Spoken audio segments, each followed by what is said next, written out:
Mis kasu on ühest pirnist, mis ei põle? Samamoodi võib küsida, mis kasu on ideest, mida pole kunagi testitud, proovitud. Mille järgi tunda ära üks hea idee? No, hea idee on midagi sellist, mis päriselt aitab inimestel mingit probleemi lahendada, mis on paljudele inimestele vajalik ja kasulik ja mida nad vajaksid kohe praegu. Mida varem, seda parem.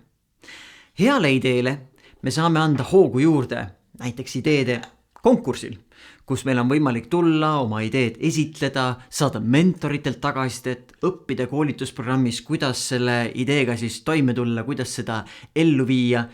Ja konkurss on see paik, mis annab sinu ideele särtsu sisse. Kui sa oled nüüd Tartumaa koolinoor, siis just see konkurss on sinu jaoks kohe algamas.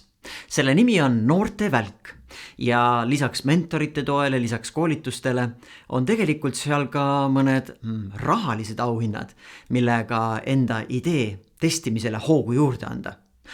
Kui suured rahalised auhinnad, sa küsid? Mine vaata järele. Aadress on noortevälk.ee.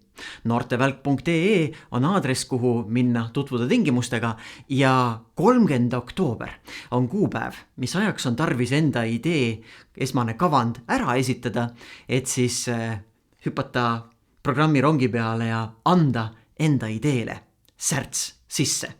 noortevälk.ee